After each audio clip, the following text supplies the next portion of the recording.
All right, everybody, welcome to Math with Grace.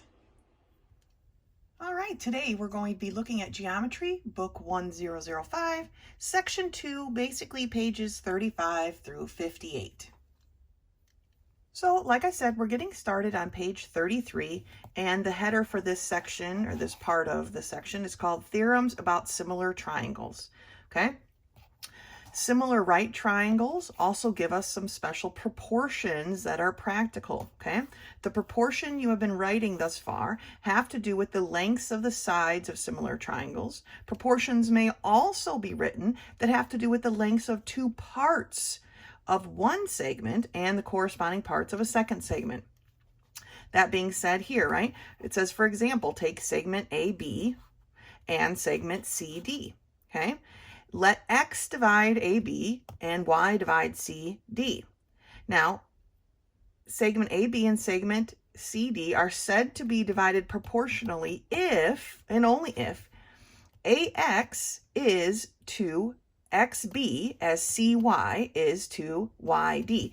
So this portion has to be in the same ratio, these two parts, this is to this, as this ratio is to that ratio, okay? So if this was 2 and this is 4 and this is 1 and this is 2, then they are in the same ratio, right? Because AX would be 2 to XB, which would be 4, as CY is to YD, right? They're both in a 1 to 2 ratio because this can be reduced, right? That says that they are divided proportionally at that point. Remember, proportionally means that they have the same ratio, okay? So we've got our first theorem here for this section. Well, maybe not our first, but first for today. All right, theorem 5-6. If a line is parallel to one side of a triangle and intersects the other two sides, it divides them proportionally. Now, we've talked about this before, a line dividing a triangle, right? And the different parts and different things that occur in that way. And now it's saying that if that happens, this line cuts this triangle and is parallel to this side, okay, then it cuts these sides proportionally. So we can write this. We can write that CY is to YB as AX is to XB, okay? Or we can write, here it shows it in the other form. I like this form best, that we're doing this part is to this part as this part is to this part. So this side is one line or segment, this side is the other segment. But no, you know how it works with our cross multiplication and such, that we can rewrite this in different ways. Let's turn the page and continue. So the top of page 34 has the proof as to why what we just talked about was true, the theorem 5-6, but, read that if you'd like. We just talked about it. We're going to agree that it works, right? So it says two other equivalent forms of this type of proportion can be formed. And I actually have written up two extras. So here's the model that they give us, right? Here's our line dividing our triangle. It's assumed that it's parallel, okay? I labeled the bases, a little g here and a little h here. Feel free to do that in your book, because that tends to lead us to a couple extra things that the book doesn't list but are still important. All right, so here are all the different things that we can write, all the different proportions that we have available to us based on these information, okay? First, we can say that A is to B, okay, as D is to E. So this bottom section is to the top section as this bottom section is to its top section, okay? Just like we just talked about on the other page. But we can also say that A, the bottom section, is to the whole section, as D, this bottom section, is to its whole section. Okay, that's this one. A is to C, as D is to F.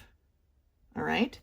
Then the next one, which is very similar to this one, is the top section is to the whole thing, as this top section is to the whole thing. Okay, those are the ones the book listed. Now, here are some extra ones, okay? B, which is this top part, is to the base of the top triangle. Remember, we learned last time that when the line cuts the triangle, it makes two similar triangles, correct? So we can say that this top part is to the base of the top triangle. So B is to G, that's why I wrote this one in here, as C, which is the whole side, okay, is to its base. So the whole side of this big triangle is to its base. So this little side of the little triangle is to its base as the whole big side of the big triangle is to its base. All right, these are other proportions that work in this fashion. And then the same thing works with the other sides, right? This side of the small triangle is to its base as this side of the big triangle is to its base. Okay, and like in Model 2, we can use this information to find all kinds of other information about these triangle sides, okay? This is how they show them. I kind of do it like this more when I'm doing my work, just because I hate this brackety weird thing. I can never do it nice. So I just do the swoopy thing. But we can use these proportions, and they're very important to remember. We can use these proportions to find out all kinds of information about a triangle. Okay, and we're going to do that in some of the homework up ahead. But let's look at page 35 now, because we have another theorem. Top of page 35, we have theorem 5.7, and it says, if a ray bisects an angle of a triangle, it divides the opposite side into segments with lengths proportional to the lengths of the other two sides of the triangle. So let's divulge what this means, okay? Here we have a ray that has divided this triangle, right? Right here, into two parts, angle 1 and angle 2. Now, angle 1 and angle 2 have to be equal because it says the ray bisects. Bisect means to cut something in half. So this ray right here comes down, bisecting angle B into two equal triangles. Or two equal angles, sorry. Now, what the rest of this is saying is that divides these sides proportionally based on the other two sides. Now, how this one is written is not how I would write it, but I'm going to read it to you and I'm going to go through it with you, and then I'm going to show you how I would write it. Okay, angle 1 and angle 2 have to be equal, otherwise our ray is not bisecting it. This part over here is wonky.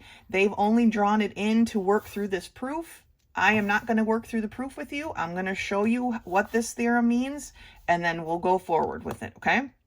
So they're showing that AD, because this is a bisected ray, comes through and bisects this angle, right? That AD is to DC as AB is to BC. Now, here's how I would prefer to write this. I would write that AD is to AB as DC is to CB. Okay, now all I did was switch those, right? I put the AB down here and the DC up there. You can do that. We've talked about it, right? We know we can switch those around. That's how these proportion works. But the reason that I do that is because this ray has come down, split angle B into two equal parts, but it's also created two triangles, correct? So AD is the base and AB is the side of one triangle. DC is the base and CB is the side of one triangle. Now these sides that I've chosen have to be the sides that are not the ray. Okay, you cannot include the ray BD into this. All right, you've got to choose the other two sides. That's all I can say. So base side, base side, base side, base side. I like to keep them in order, then I don't feel like I'm messing things up. Okay, let's turn the page and keep going. All right, another theorem we're encountering here is theorem 5.8. Now please, the notes that I made on the last page here and the notes that we're making on these theorems, please make sure you're putting these notes on your theorems and postulates page so that you can reference them when you're doing your work. But here's theorem 5.8. If two triangles are similar, so that's the basis, they have to be similar, right? The length of the corresponding altitudes have the same ratio as the length of any pair of corresponding sides. Now remember, an altitude comes from a vertex and is perpendicular to the opposite side.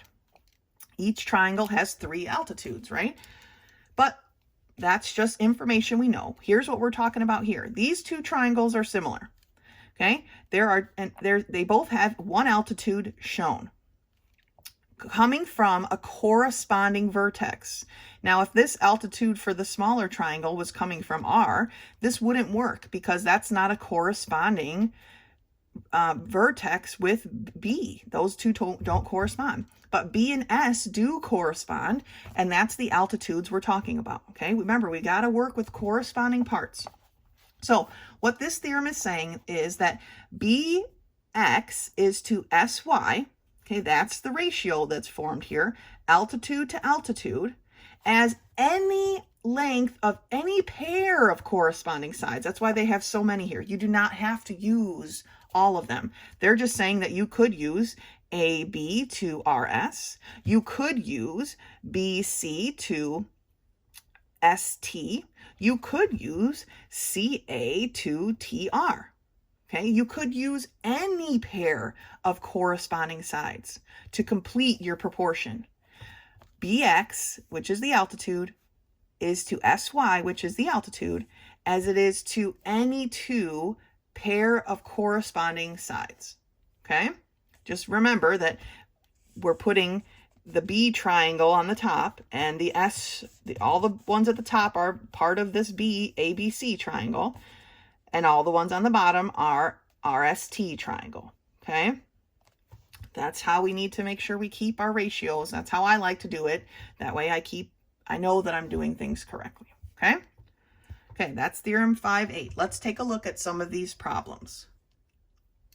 All right, the first problem I want to look at here is problem 241, and it starts off telling us that we have a segment that's 12 inches long, okay? It is divided into 2 segments having a ratio of their lengths of 2 to 3. That's our ratio. It says find the length of each segment, and it says hint. Let 2x and 3x represent the length of the parts. So when they say let 2x and 3x represent the length of the parts, this is what they mean. They are telling us that 2x plus 3x equals 12, right? If this is one part and this is the other part, when we add them together, we should get 12 because that is the full length of our segment, right? So that gives us 5x equal to 12, right? 5 is being multiplied by x, so we're going to do the opposite and divide. And so we get that x is equal to 12/5. So what are the lengths of the 2 parts? We just solved for x. We didn't solve for the lengths of the 2 parts yet, but let's do that now. The first length is 2 times x. That gives us 24/5. The second length was 3 times x. Well, 3 times 12/5 is 36/5. So one part is 24/5 and one part is 36/5. Okay? These are very strange answers, but that's just what it is with this ratio. Okay? This problem, while it wasn't hard, sometimes when we answer these questions and we come up with an answer like this and we're like, wait, what? Can that be right? But it's just what it is for this problem. Now, 42, with the next problem, I'm not going to do it with you. It's extremely similar to this, except it's not addition, it's subtraction, and you get a much nicer answer. So I'm going to let you guys do that one on your own. But let's turn the page to page 38 and see what that holds in store for us. The next 2 problems I want to look at are 43 and 47. Now 43, they're both with different illustrations. So the illustration that goes with 43 actually goes for several problems, and same with 47, right? If you look at your book, we're on page 38. That's just how the setup is. Now, what you need to probably do is lightly mark your numbers here on the drawing. I say lightly so that you can erase it for the next problem so that you can see what's going on. So here it says refer to the figures and find the measures, and we're given that SR is parallel to BA, okay? So for 43, SR is parallel to BA, so it's given us all kinds of information, right? We know that two similar triangles have been created. We also know that we've got a whole bunch of proportions that we can work with, right? So for 43, it tells us if CR is 3, RA is 5, and CS is 4, then what is the length of SB? Well, this is what we're looking for, right? So we've got all of our sides here. We can use our proportion. So we can say 3 is to 5, okay, as 4 is to X. 3 is to 5 as 4 is to X.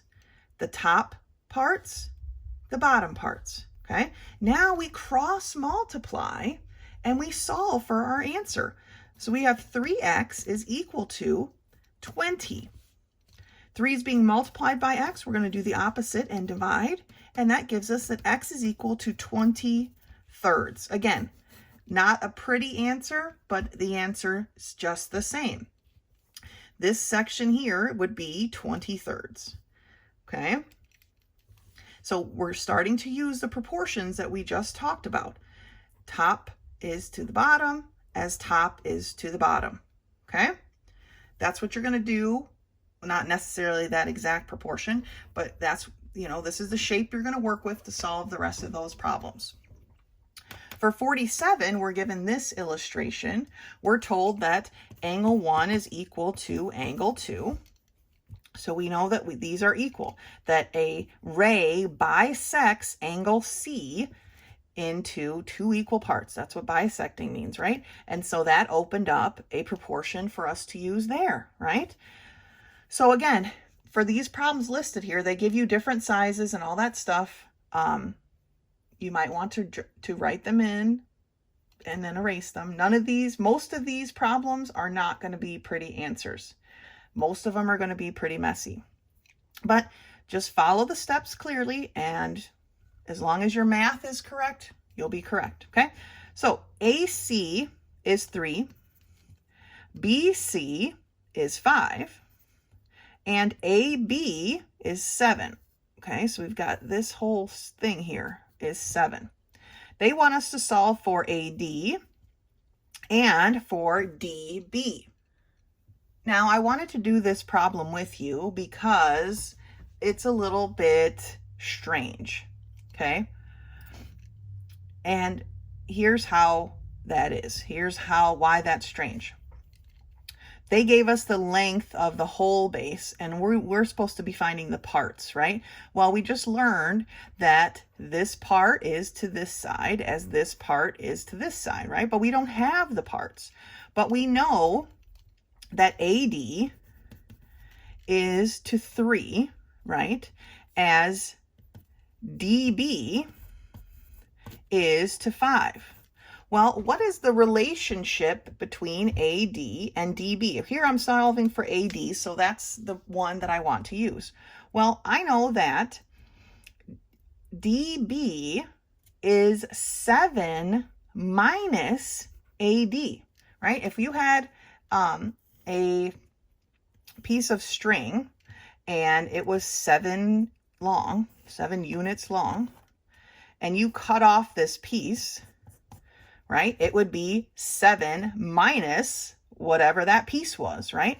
Well, that's the same concept here. So DB, and I'm going to erase it because I need only one variable. Here I have two different variables. I need one variable. So I know that DB is going to be equal to 7 minus AD, just like this piece of string we just talked about, right? This part is equal to the 7 minus the part we're cutting off. So in place of that dB, I'm going to substitute 7 minus AD. Now I have one variable, and I can solve this problem by cross multiplication, right? I can say 5 ADs are equal to 3 times 7 minus AD. I've got to distribute my 3 through here. So 5 AD is equal to 21 minus 3 AD. I've got to add my 3 AD to both sides. Oops, my pencil is dying. There we go. Cancels here. So now I have what? I have 8 ADs, right, are equal to 21.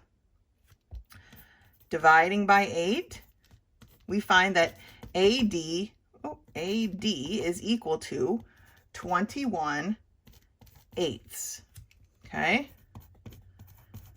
21 eighths is what my AD is equal to. Now, if AD equals 21 eighths, then what is dB? Well, dB is 7 minus AD, right? So dB is going to be equal to 7 minus 21 eighths. Well, we can't subtract those like that because they don't have a common denominator. So now we need to set up 7 in fractional form. To do that with the common denominator of 8, we just multiply 7 by 8 and then put it over 8. So 56 eighths minus 21 eighths equals what? Well, 56 minus 21 is 35 over 8. 8 does not go into 35 evenly, so I'm content with that answer. Now, if you want to change it to a mixed number, a constant and a fraction, then you can do that. But I am happy with these numbers as they are, okay? Otherwise, this would be 2 and 5/8. This is 4 and 3/8, but I'm happy with this improper fractions. So I wanted to work this one through with you for a very important reason, because we're going to be doing a lot of problems with this type of setup where we have to take a whole number that they've given us and subtract one part of it as a replacement for the other part, okay? They're trying to make you work. They're trying to make you use your algebra skills from last year to solve these geometry problems, all right? Let me get a clean sheet of paper and we'll look at a couple more problems.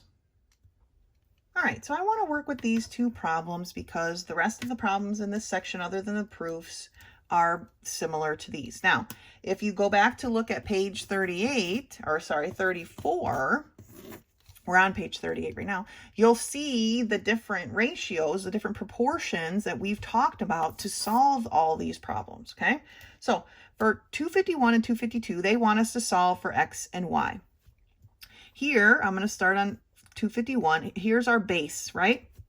Well, we know that with the extra proportions that I gave you, that a side is proportional to the base, as this side, the whole side, is proportional to this base. So what is this whole side? Well, 8 plus 6 tells me that this whole side is 14, okay?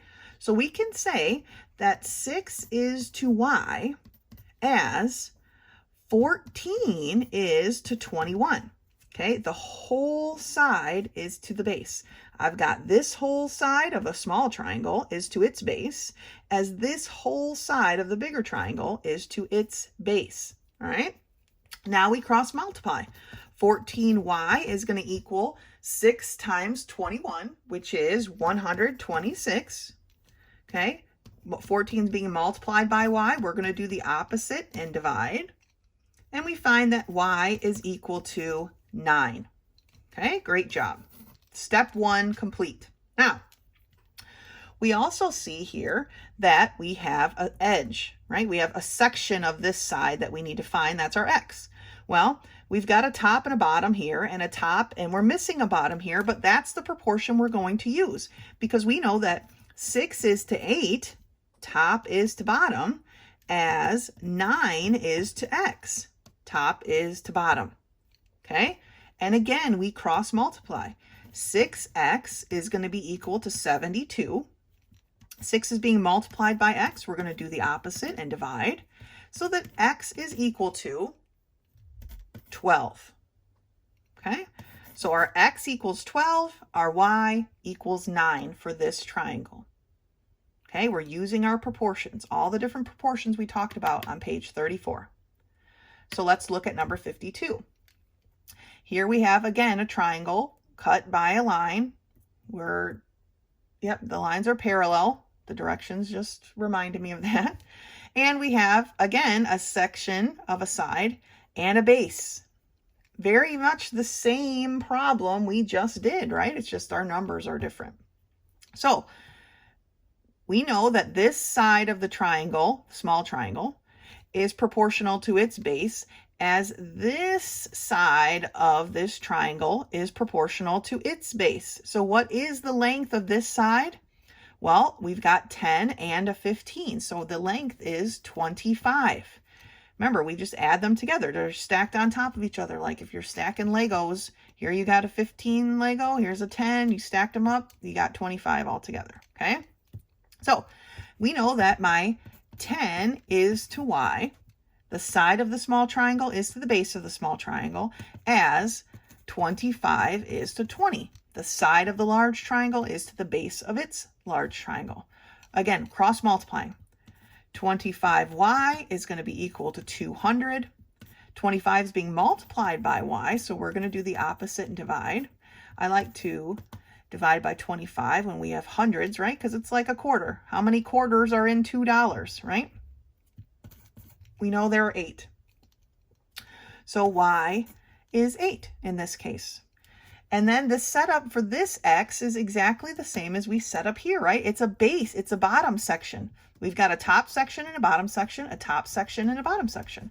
So we know that 12 is to x, the top is to the bottom, as 10 is to 15, the top is to the bottom. Cross multiply. 10x is equal to 12 times 15, or 180. 10 is being multiplied by x. We're going to do the opposite and divide. X is equal to, when we divide it by a 10, they both end in a 0. We can just cross off the zeros, and so we have 18. X equals 18. So the next 6 problems or so are all done with these proportions we talked about on page 34. Okay? Now, each triangle, as you move on here, is going to be slightly different, but really, they can only be missing a side or in a base, right? That's just what it is, okay? So you're just setting up these triangles differently. Now, a couple of these up ahead aren't just a variable. Number 58 says one side is x plus 7. So make sure you're including that plus 7 as you're doing your work. Okay, and if this said x plus 7 now, it would be 12 is to x plus 7, as 10 is to 15. Okay, and then we'd have to multiply and distribute. So do your algebra carefully, and you're doing a great job. Keep it up. Now I want to work through proof 59. All right, so in proof 259 on page 39, we are given this illustration, okay? They tell us that AX is perpendicular to RS. Okay, remember perpendicular means it creates 90-degree angles, right? And that angle 1 is equal to angle 2. And they want us to prove that BX is to XC as AB is to AC. Now, I'm going to rewrite this because that's not set up the way I like, and it doesn't change the proof, right? It's the same thing. I just want to rewrite it to the way I can understand it. So basically, we're proving that the BX is to BA, okay? I just switched these, as XC is to AC, right? This bottom part is to its side as this bottom part is to its side. It's the exact same thing. All I did was change these around, right? Which we can do perfectly well with our properties of proportions, right? Our POPs. So this is how I'm going to write it because I don't like this setup. To me, it's too confusing. I got to think about it too hard. This is easy for me to understand. Oh, bases decide as bases decide, okay? This I got to think like, wait, what? Okay, so anyway. First statement of our proof, as is always our first statement, is our given information, right? That XA is perpendicular to RS. And no, I didn't really label them. This is a segment. This is a line, right? And angle 1 is equal to angle 2. Why do we know these things are true? Because it is given information. All right? Angle 1 is equal to angle 2. Okay, so what is step 2 then? You know, this proof only gives us 4 lines. Obviously, we can use less or more because you know at this point that there's many ways to solve different things. But our next step for this is going to be forming a relationship inside of this triangle, right? For this proportion to work, we need angle 3 and angle 4 to be equal, right? We need AX to have bisected angle BAC equally. Bisecting, that's what that means, right? So we need to show that 3 and 4 are equal. Once we show that 3 and 4 are equal, then this proportion, boom, that works. It's just what it is, right? We've already learned about it in Theorem 5.7. So let's show that these are equal. How can we do that? Well, first we have to say that angle 1 and angle 3 and angle 2 and angle 4 are complementary angles, right? We know that because these two lines are perpendicular. These are both 90-degree angles altogether. So we know that 1 and 3 must be complementary, equaling 90, and 2 and 4 must be complementary, equaling 90, because our reason for that is that adjacent angles in perpendicular lines, right? That's what they are. These are adjacent angles and perpendicular lines are complementary, okay? These two angles are adjacent. They're also part of perpendicular lines. Therefore, they are complementary angles. The same proof, the same reason, goes for 1 and 3 as it does for 2 and 4. So now that we've shown that 1 and 3 are complementary, equaling 90 degrees, and 2 and 4 are complementary, equaling 90 degrees, and we already stated that 1 and 2 are equal, we can actually say that angle 3 is equal to angle 4 because two angles complementary to equal angles are equal. Remember? If 3 is complementary to 1 and 4 is complementary to 1 because it is with substitution, right? Then 3 and 4 must be equal because they're complementary to the same angle, right? Remember that? We've done that a lot of different ways with a lot of different things. So now we've shown that angle 3 is equal to angle 4. And my drawing is a super mess. I apologize. Sometimes that's just how it goes with geometry. But now we've shown that those angles are equal, that AX has bisected angle BAC equally. We can say in our fourth line that BX is to BA as XC is to AC. And what is the reason for that to be true? It is the angle bisector theorem or proportion theorem, okay? OREM, or Theorem 5.7, was it? Hold on. Yeah, 5.7, okay? If an angle is bisected, then the sides are proportional, okay? So that's how we solve proof 259. Moving right along, we're now on page 41, talking about similar right triangles again, okay? And what we need to note is some things that we've already learned, right? All triangles have 3 altitudes, okay?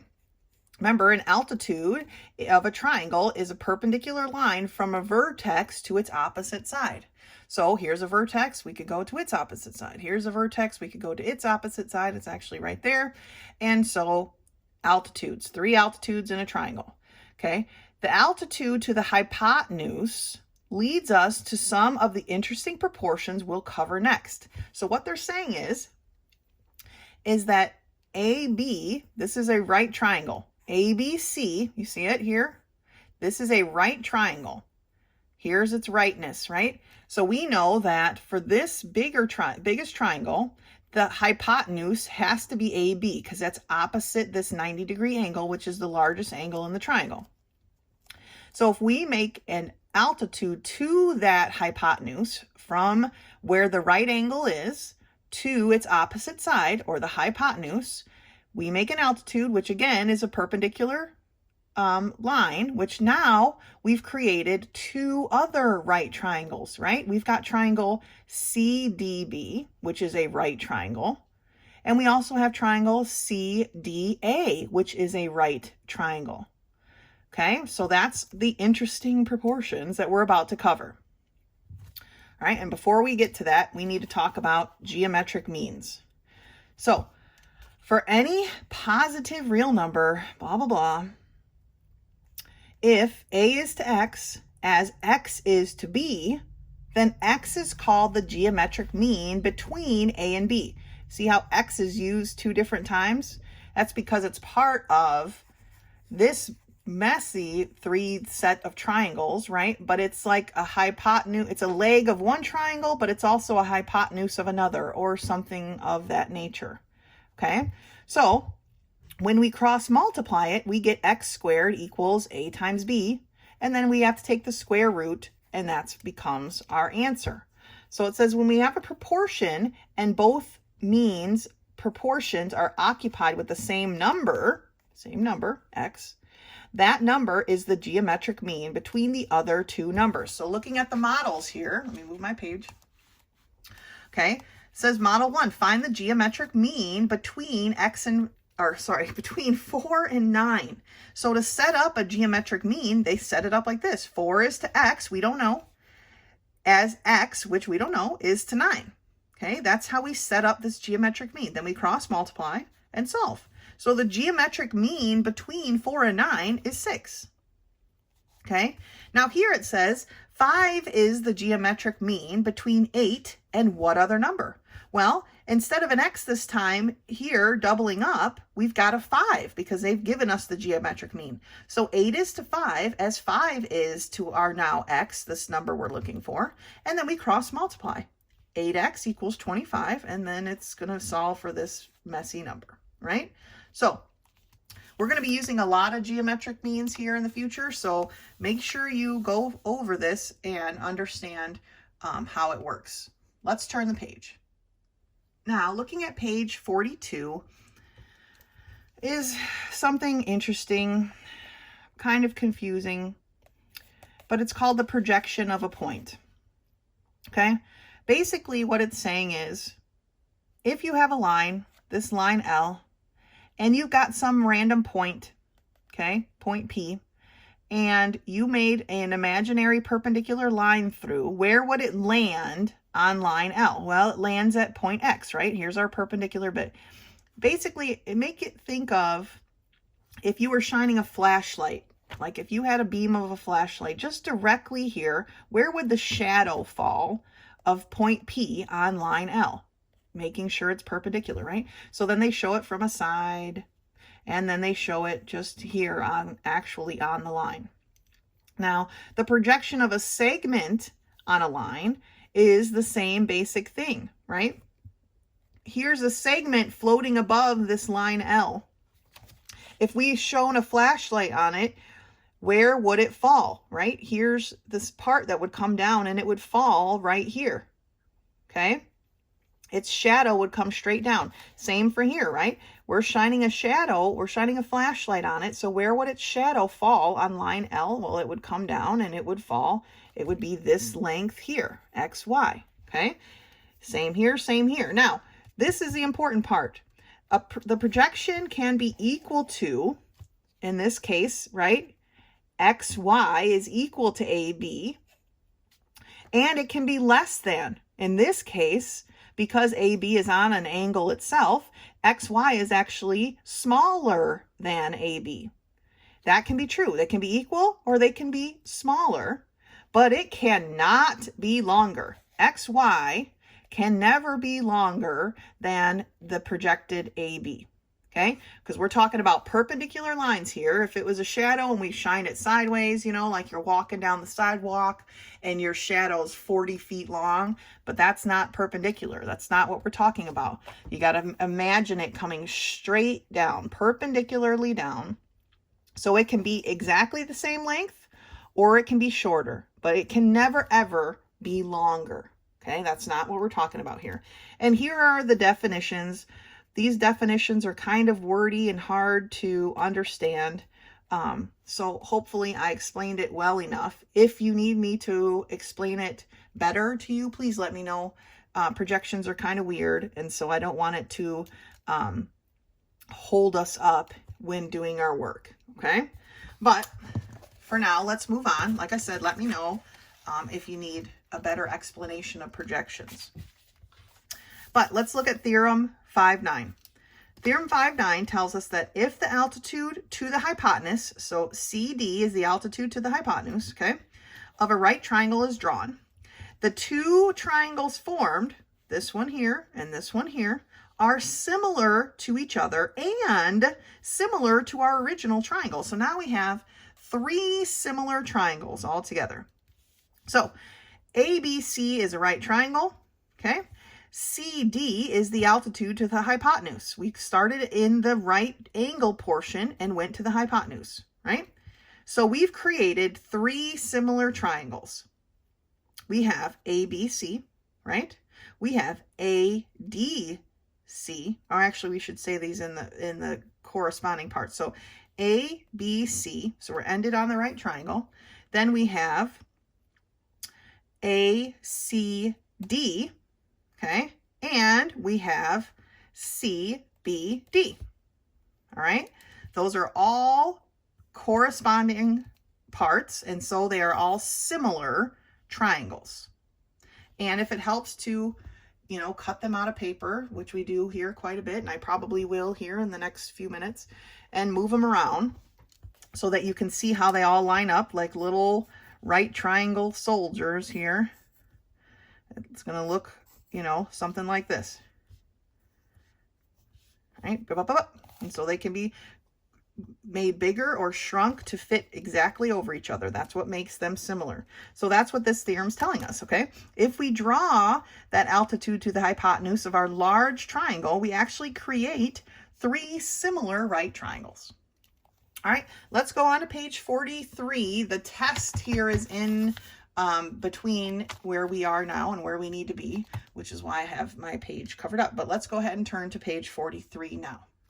So the proof we just talked about leads us to three corollaries, because I believe, yeah, there's one on the next page. Three corollaries. Corollary 1 tells us that the length of a leg of a right triangle is the geometric mean between the length of the hypotenuse and the length of the projection of that leg on the hypotenuse. And I know that sounds, we just talked about projections, but so this corollary is a bit wonky, but let's take a look at the model so that we understand it. So they're saying that the proportion is formed. When this happens, these proportions are formed. That AB, which is the hypotenuse of our big triangle, okay, that's why I put an H here, is to its smallest side, AC, okay? Just looking at the big triangle, AC is the smallest side because angle B is the smallest angle, right? So hypotenuse is to small side of the triangle, big triangle, okay, as AC is also the hypotenuse of this triangle, the little triangle, okay? So AB, hypotenuse, is to small side, okay, as hypotenuse of the small triangle, AC, is to its small side, AD, okay? So we have hypotenuse is to small side as hypotenuse is to small side. It just so happens that these two parts are the same segment. And so it becomes a geometric mean. That's what it's saying. You know, don't get confused by the projection of that leg on the hypotenuse, okay? What it's saying is AC is the segment that's being projected down, creating AD. That's what that means. But I don't like to read those corollaries like that because the whole projection part is just confusing. If you look at it like this, then it's a little bit better to understand, right? The hypotenuse of the big triangle is to its smallest side as the hypotenuse of this triangle, the little triangle, is to its smallest side. Okay, that's the first proportion. Taking a look at the next proportion tells us that the hypotenuse of the big triangle, which is AB, is to its leg, its longest side. I've said leg, this is a leg too, but that's the short leg, this is the long leg. So the hypotenuse of the big triangle is to its long leg, BC, as, now BC is the hypotenuse of this medium one, right? So as to the hypotenuse, which is still BC, to its long leg, which is DB. All right, so all these things are kind of hard to see. Maybe it'll be easier for you if you take a colored pencil and you want to label all the hypotenuses with red and the short sides with blue and the long sides with green. I don't know. However it is, for you to be able to see all of this, you need to mark it that way. So the two proportions are hypotenuse to short side is hypotenuse to short side. And it is a geometric mean. The AC is the geometric mean between those two things. For this one, our hypotenuse is to the long side as the hypotenuse is to the long side. So that BC is the geometric mean between those two things. Okay, that's corollary 1. Now, corollary 2 continues on to the next page with the example, but you know what? I'm going to fit it in right here because I like to see and then see it. I don't want to have to turn the page and not be able to see it, okay? But it tells us that the length of the altitude to the hypotenuse is the geometric mean between the length of the segments of the hypotenuse. Now, think, and then this is going to be a terrible triangle because I'm really, really bad at freehanding these things. Okay, so, but I'm trying to draw exactly what's here. A, B, some of you are super awesome drawers, and that's not me. So, all right, D, there we go. Same basic shape, right? Okay. So they're saying that the length of the altitude, which is this CB, this is the only part that we left out when we talked about this last time, right? Because we had AD was to AC as DB was to CB, right? Well, here is the third part. It comes in this corollary. It's why I left it out of the last one that we did. Because it's telling us that CD, or the altitude, is the geometric mean between the lengths of the segments. So if CD is the geometric mean, then we set up this proportion as AD is to CD as DB. Oh, sorry, nope. I almost messed it up. As CD is to DB. Okay, geometric mean. CD takes up those two parts. Okay, that's its geometric mean. So when we would solve this problem, we would have CD, the quantity, right, squared is equal to AD, whatever that is, times DB. That would be the setup, and then we would solve. CD being the geometric mean. The altitude is the geometric mean between AD and DB. Okay, that's what corollary 2 means. Now that same drawing, except better, and information will be on the next page, but there's one more corollary on that page as well. So let's turn the page.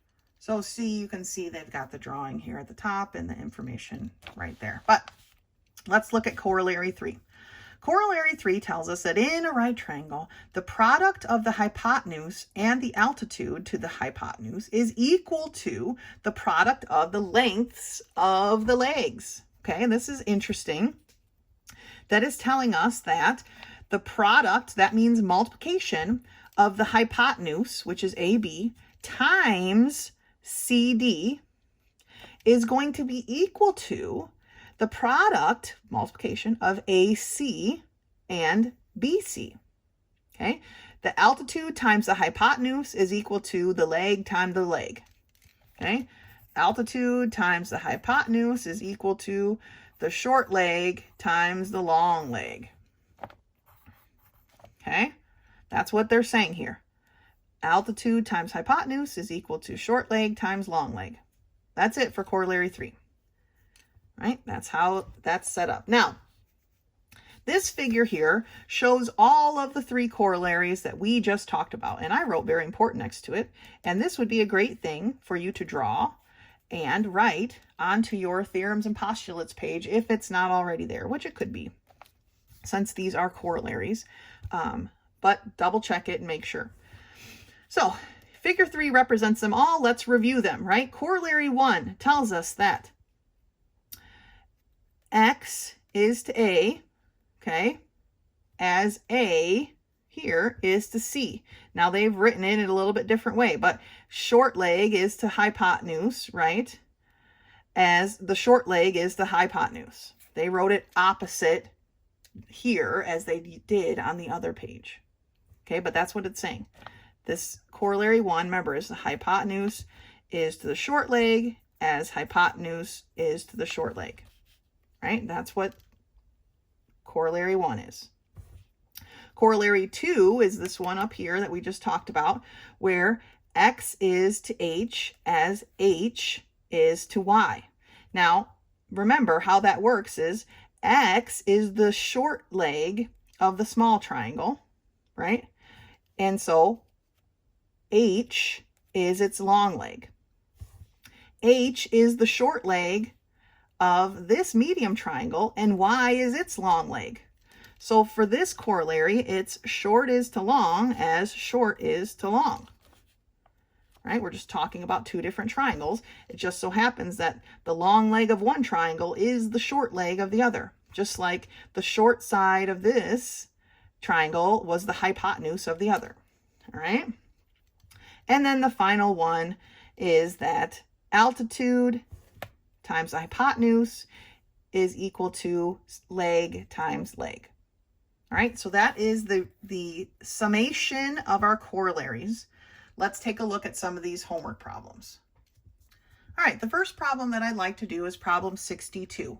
All right, 62, the directions read, write the geometric mean between the pairs of numbers. So the pair of numbers they gave us was 2 and 9. So remember how we set this up. 2 is to X as X is to 9. That's how we do the geometric mean. So that when we cross multiply, we're multiplying our X times our X. So we get X squared is equal to 2 times 9, or 18, right? Now, to solve a square, we have to do the opposite, and we take the square root. Well, so we get that X is equal to the square root of 18, right? But this can be reduced because the square root of 18 is the square root of 2 times 9, right? And 9 is a perfect root. So we know then that X is equal to 3 times the square root of 2. 9 being the perfect root, it comes out as a 3, and the square root of 2 is just left behind, right? We can't erase it. It's still there. It just can't be reduced any farther. So that's our answer for problem 62. There's a couple more problems like this in this style, and this is how we solve them each time, okay? Looking at problem number 68, it tells us to write the second number for each pair such that the square root of 6 is the geometric mean for the pair. So now they're telling us that 2 is to the square root of 6 as the square root of 6 is to some number. We don't know. That's what we're trying to solve for. When we cross multiply, we get 2y is equal to the square root of 6 times the square root of 6.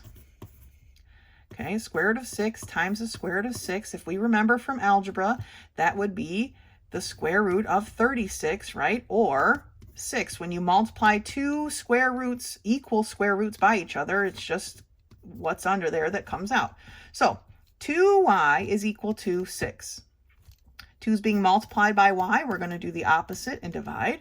And we get that y is equal to 6 divided by 2, or 3. So our other number, our other pair, is 3. Square root of 6 is the geometric mean between 2 and 3. So that's how you'll do the other couple of problems in that section. All right, let's keep going and I'll do some more. All right, so next one I want to look at is number 72. 72 and several of the problems afterwards give us this illustration. And so it's the basic illustration of these right triangles, right, that we're dealing with, similar right triangles. So again, you might want to just write lightly so that you can erase and do each problem on its own. But they're telling us here that if AD is 2 and DC is 8, they want us to find BD. Now BD is our altitude in this case, and we know that the altitude is the geometric mean between the two portions that it makes when it comes and cuts the hypotenuse, right? So we know that 2 is to x as x is to 8 because it's the geometric mean. So x squared must be equal to 16. Squaring, we do the opposite and take the square root, tells us that x is equal to the square root of 16, which is 4. So we know that the altitude in this case is 4. Now, for each of the following problems that come after that, up to number 76, you know, they're going to give you different bits of information and ask you to solve, okay? So keep going with that one. You're doing a great job. I also want to look at 77. Now, 77, they have still the typical right triangles, similar right triangles, right? But they've drawn it a little bit differently, but don't let that confuse you. So for 77 through 79, they are asking you to solve for x, y, or z. I chose 77 to do. You can finish the rest on your own, but let's take a look at 77. Here, 77, they want us to solve for x. Well, if we're looking at our large triangle, we see that we have the hypotenuse, and how long is our hypotenuse? This section is 4, this section is 5, so how big is our entire hypotenuse? Well, it's 9, right? That information is going to be important because we have the hypotenuse and we're looking for the short leg of our big triangle. So we know that the hypotenuse is to the short leg as the hypotenuse of our small triangle, which is x, because it's opposite here, right? The x is the hypotenuse of our our small triangle, and we can put in the denominator. So hypotenuse is to short leg as hypotenuse is to the short leg of our small triangle, and that short leg is our 4. So here is the formula that we were able to set up with this information. Hypotenuse is to the short leg as the hypotenuse is to the short leg. Okay, we've got to look at these all kind of together, but in separate parts as well. Now, cross multiplying tells us that x squared is equal to 36, right? 9 times 4 is 36. When we're squaring something, to clear it off, to do the opposite, we have to take the square root. Square root of x squared is x, and the square root of 36 is 6. So x equals 6. Now, you may need this information as you go forward. You may not. You probably can solve for y on its own, right? Because we know that y is the altitude to the hypotenuse. So we know that 4 is to y as y is to 5, right? Now for z, z just happens to be our long leg here, right? So we know we have a hypotenuse is to long leg as hypotenuse is to long leg, right? We're going to use the different parts, the different proportions that we've learned to solve these problems. All right, let's take a look at the proof on the next page, number 88. All right, so looking at proof 288 on page 46, this is the illustration we're given. They tell us that ACD is a right triangle. And my drawing is a little messed up, but if you got out your compass, you could tell that, or not your compass, your protractor, you could see that D is our right angle. So I'm just going to mark it as such. It also tells us that DB is perpendicular to AC. So what does that tell us? That DB is our altitude, right?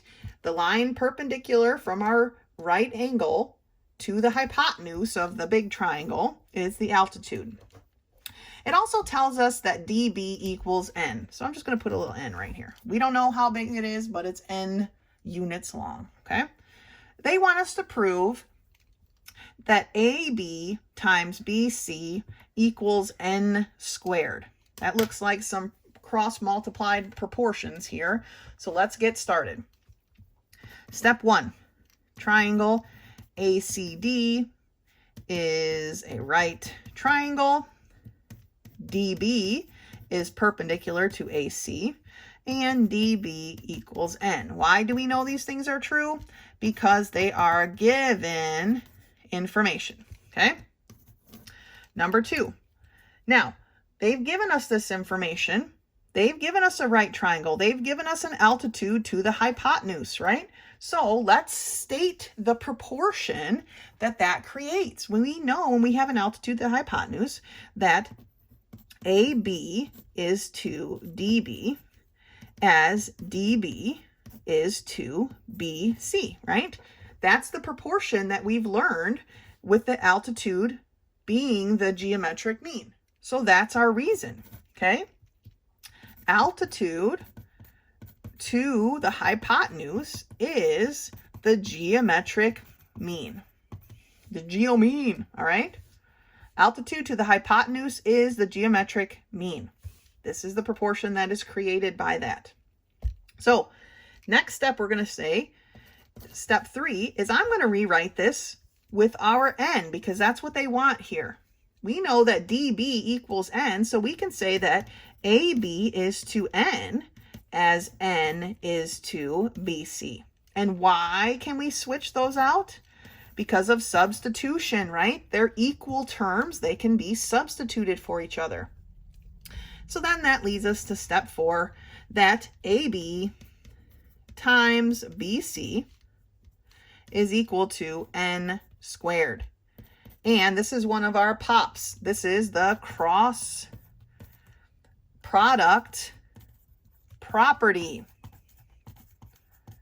Okay, cross multiplication is what we did. This is one of our POPs, properties of proportions. Okay, cross product property.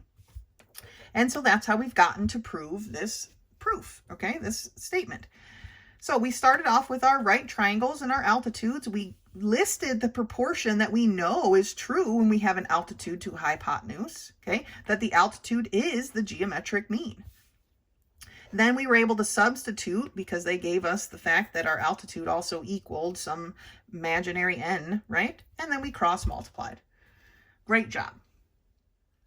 So we are officially on like the back half of this video. And it starts on page 47 here, and we're talking about the Pythagorean theorem. This should be something that you are fairly comfortable with, okay? And it deals with the relationship between the length of the legs and the length of the hypotenuse of a right triangle. And I wrote a note here to myself, but to everyone, remember that the hypotenuse is always the longest side of a right triangle. So in a right triangle, here's our theorem. The sum of the squares of the lengths of the legs is equal to the square of the length of the hypotenuse, i.e. the Pythagorean theorem, i.e. a squared plus b squared equals c squared. You should have a lot of experience using this formula. So let's turn the page and continue learning about it. So on page 48, we learned that the converse, remember converses, of a Pythagorean theorem is also useful. And it tells us that if the sum of the squares of two sides of a triangle equals the square of the third side, then the triangle is a right triangle. Okay, then they've got the blah, blah, blah proof to show that. But let's just look at what that means. Okay, here's our model. We're given this triangle here. Okay, a right triangle with DE equal to 3, EF equal to 4, and DF equal to what? They want you to find DF. Now, they've told you that this is a right triangle. So we know we can use the Pythagorean theorem. We know that 3 squared plus 4 squared must equal this c squared. So 9 plus 16 must equal c squared.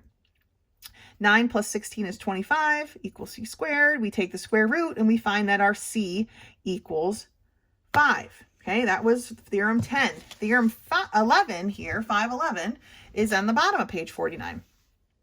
It's model 3. It says, is a triangle with the sides of 6, 8, and 10 a right triangle? And this is why I wrote, remember that the longest side is always going to be the hypotenuse, because this is where you would put the 10. The 10 is the longest side. It has to be the hypotenuse, because the hypotenuse is always the longest side of a triangle. So is 6 squared plus 8 squared equal to 10 squared? Doing the math, we find out that yes, they are equal. So yes, these lengths do create a right triangle. All right, let's take a look at some of these problems. Okay, the first problem I want to do is number 290. And it says, write the equation to be used to find the missing lengths. They don't even want you to solve it. They just want you to write the equation. So what is the Pythagorean theorem here? Oh, I forgot. This is my right angle. So this is my hypotenuse. So how would you set up this Pythagorean theorem? Well, it would be 4 squared plus 7 squared is equal to x squared.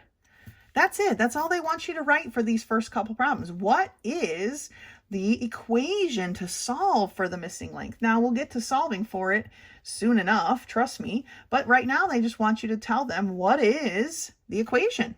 So that's our equation for number 90. Looking at problem 94, they're telling us if the lengths of the sides of a triangle are given, is the right triangle, or can it be a right triangle? Well, here's our lengths. We know that 5 has to be our hypotenuse because it's the largest number. And I'm just totally freehanding whatever, just so I could see it, right? So let's see. 3 squared plus 4 squared then would have to equal 5 squared. Well, does it equal that?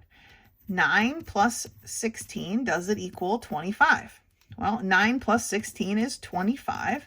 They are equal, so yes, these lengths can construct a right triangle. So that's the steps they want you to go through for these next couple of problems to see, are the lengths given enough to create a right triangle, right? Set them up in the Pythagorean theorem and solve. Now I would like to look at 98 and 99. So 98 and 99 use this drawing, and so do the rest of the problems all the way through 105.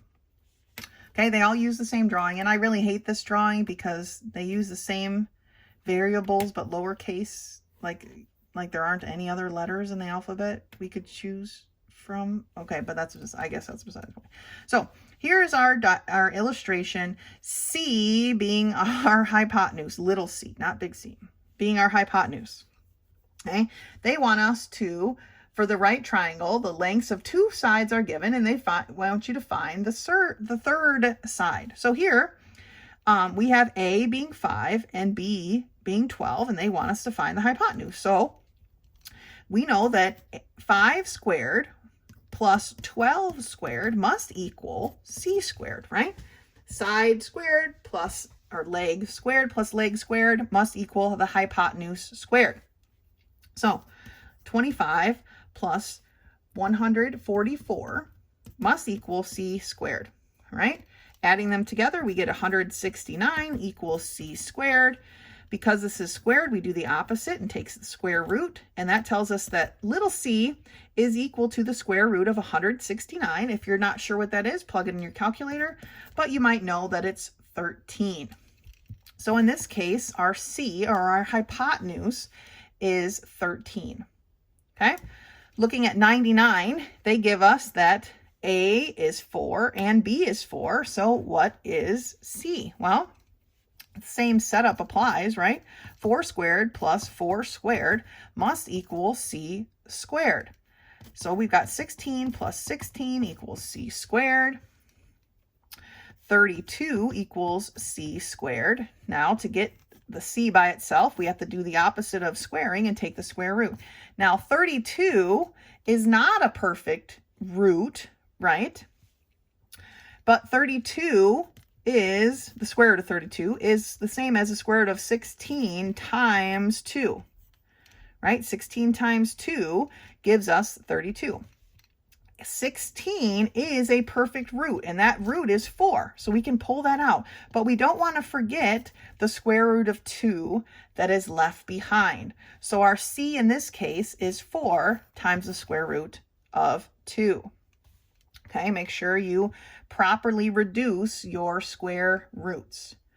All right, next I would like to look at a story problem, and that's number 106. All right, so 2.106 is a story problem. Now you might be wondering why I always cover this stuff up. It's because, just like you, I've done all the homework here. I wanted to make sure I did all of the work so that I knew how to teach you guys how to do all of the work, okay? So that's why I use all these cover pages, because I'm covering up all the answers. Do your own work. Don't cheat off of me. All right, the 2.106 says that a man walks 7 miles north, okay, 6 miles east, and then 7 miles north. I like to draw things out, even though I don't do a really great job. How far is he from his starting point? Now, we could technically make like 2 triangles here, but what I'm going to do is I'm going to shift this 4 over here. So now I've got like 2 sections, right? There's a 4 and here's a 7, and all together he went 6 miles east, right? Now if we make a triangle, we have a right triangle. Okay, what is the length of this side of our right triangle? It's 4 plus 7, or 11, right? So we've got a side, and we're looking for our hypotenuse. So we can use the Pythagorean theorem to solve this. How far did he walk from where he started? Here's where he started. Here's where he ended up, right? Our drawing is the same. We just shifted our 4 over so that we've got all of his north walking on one edge and then his east walking on the other, okay? So we know that 11 squared plus 6 squared must equal c squared. 11 squared is 121. 6 squared is 36 equals c squared. 121 plus 36 is 157 equals c squared. C's being squared, we're going to do the opposite and take the square root. So that c equals the square root of 157. Now, there is no perfect root for 157, and honestly, it can't even be reduced to anything. So that is literally just our answer. Now, some of you may want to put a decimal and have a decimal answer for this, like put this in your calculator and find the decimal equivalent. But by doing that, you're actually not finding what c is equal to. You're finding an approximation of what c is equal to.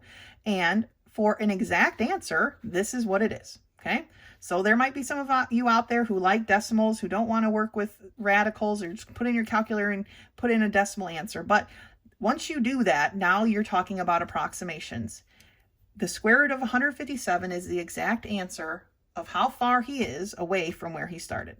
Okay, so that's how we're going to do some of these story problems. Okay, we're working on learning the Pythagorean theorem. So 9 times out of 10 in your work is going to be a Pythagorean theorem. So that's how we set this story problem up, to use our Pythagorean theorem. All right, great job, guys. All right, the last topic of our video, praise Jesus, right, is some special types of right triangles.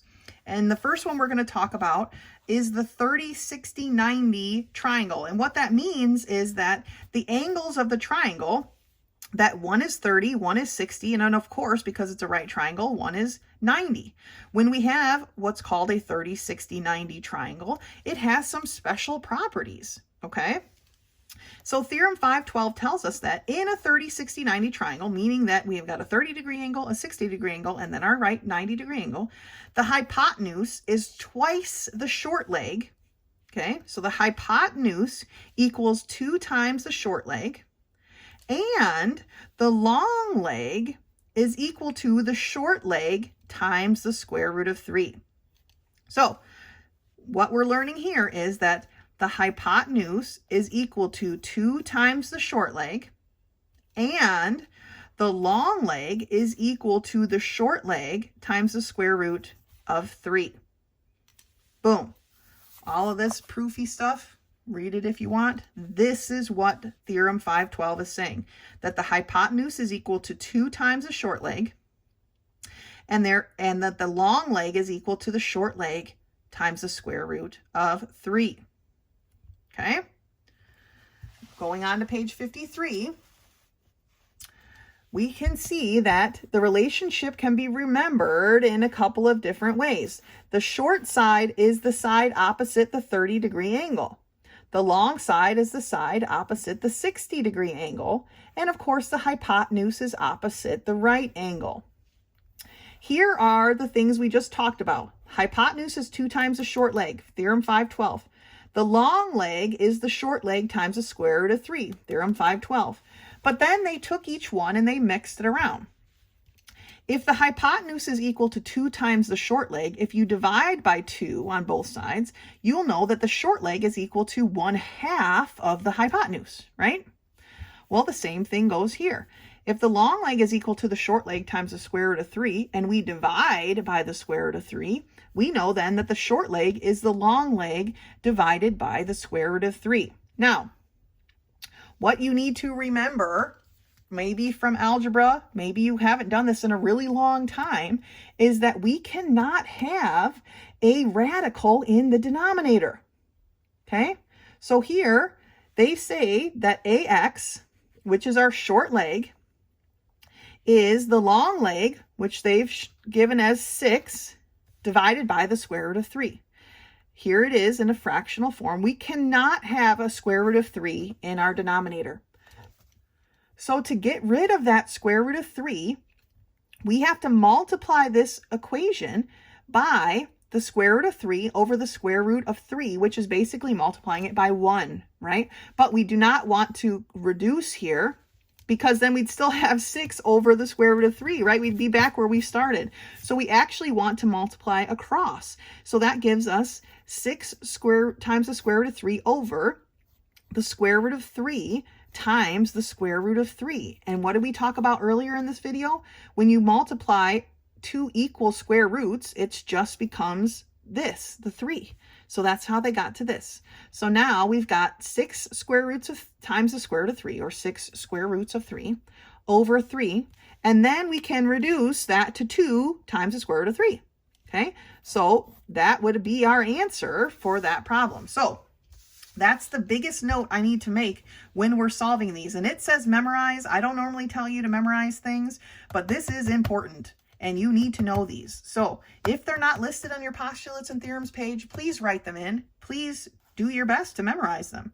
We're going to be using them a lot, so it shouldn't be too challenging. But what you need to know as well is we cannot have a square root in the denominator. And so when that happens, you need to solve it out of there. Okay? All right, let's take a look at some of these problems. All right, so I want to look at problem 2-111. And they just give you this generic illustration of this 30, 60, 90 right triangle, right? Short leg, long leg, hypotenuse. They tell us that our short leg is equal to 5. Well, if we know that our short leg is equal to 5 and that our hypotenuse is equal to 2 times our short leg, what's our hypotenuse? Well, our hypotenuse then would be 10, right? We also know that our long leg is equal to the short leg times the square root of 3.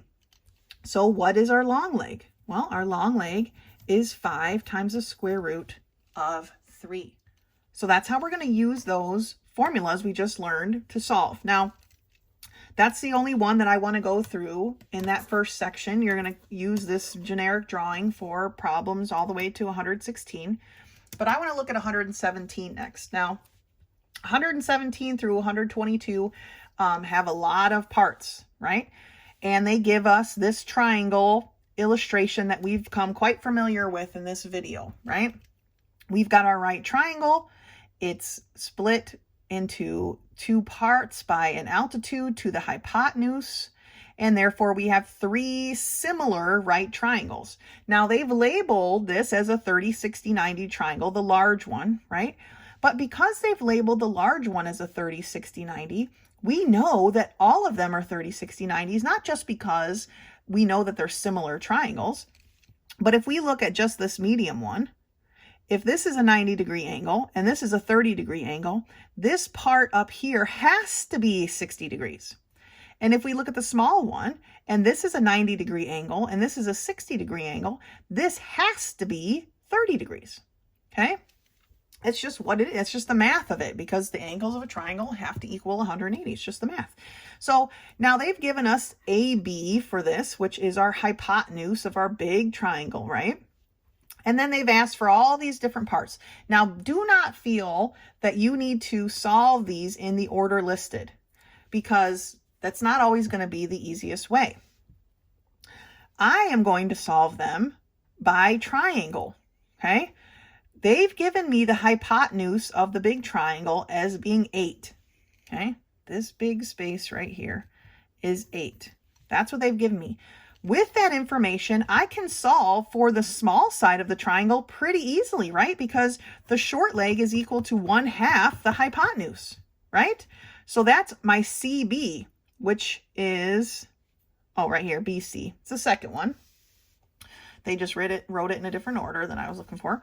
But CB, BC, same thing. So my short side of my big triangle is 1/2 of the hypotenuse. So it's half of 8. And 1/2 of 8 is 4. So now I know that CB is 4. And I'm going to label it as such. Like I said, you can either draw this out each time for each problem, or just write lightly and then erase it. All right. So now that I know the short side of my right triangle, I can solve for the long side of my right triangle, which is AC down here. I know that the long side is equal to the short side times the square root of 3, right? Well, my short side is 4. So AC is 4 times the square root of 3. And I'm going to write it up here, 4 times the square root of 3. Because this short side of my large triangle is the hypotenuse, right, of my big triangle. And this long side of my big triangle is the hypotenuse of my medium triangle. So those things are useful to me. So now I'm going to work on my little triangle. I have the hypotenuse of my small triangle. So let's solve for the short side of my little triangle. Well, that's DB. DB then I know is 1/2 of 4, right? 1/2 of 4 is 2. So DB, which is this part right here, is 2. Okay. Now that I've solved for DB, I can solve for AD without even doing any formula stuff, right? Because all of this, AB is 8. If this section is 2, if you had a string that was 8 long and you cut off 2 units, how many units are left, right? There has to be 6. So AD must be 6. We didn't even have to use formulas. We didn't even have to use the stuff we just learned. That's just regular math. 6 plus 2 must be 8. Okay, so AD is 6. Now, looking at our medium-sized triangle here, we still need the short leg, which is CD, right? Or technically, it's the long leg of our short triangle. So you can solve for it either way. You can use the long leg, or you can use a short leg thing. Either way, you're going to get the same answer. So CD is either 1/2 of 4 times the square root of 3, or it's 2 times the square root of 3, which it is. That's what it is, 2 times the square root of 3. We could solve for it in either triangle, either the little one or the medium-sized one. And that's what we were able to do, because those are the two the same things. Okay, 1/2 of 4 times the square root of 3 is 2 times the square root of 3. So we went through and we solved for each part. You do not need to solve them in the order listed. Each of these problems after here are going to give you a different starting point. But just take that starting point and solve for what you can solve. If they give you the short side of the small triangle, then find all the parts of the small triangle and go out from there, okay? You do not have to solve them in the order given. That will be too challenging. Solve them one piece at a time, all right? So that's how you're going to do those problems through 122. All right, let's look at our last theorem. All right, our last theorem is on page 54, and it's theorem 513. And it tells us that if each acute angle of a right triangle has a measure of 45, then the measure of the hypotenuse is square root of 2 times as long as a leg. This is called the 45-45-90 theorem. Because if we have a right triangle and this angle is 45 degrees, this one has to be 45 degrees because they have to equal 90. They have to be complementary. And it becomes an isosceles triangle because if this is 45 and this is 45, then the two sides are the same length, right? They've opened up the same amount of distance. Therefore, they are the same length. It's now an isosceles triangle. So our hypotenuse, which would be this part, okay, is equal to the length of a leg, here they use S, times the square root of 2. And unlike the 30, 60, 90 triangle where we have all those different versions, hypotenuse is this, long leg is this, short leg is that, that's it.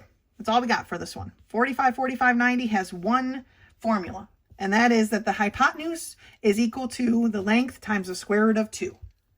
Just like in our 30, 60, 90, though, we cannot have a radical in the denominator, and so you have to multiply it out if that ever occurs. But let's take a look at some of these problems.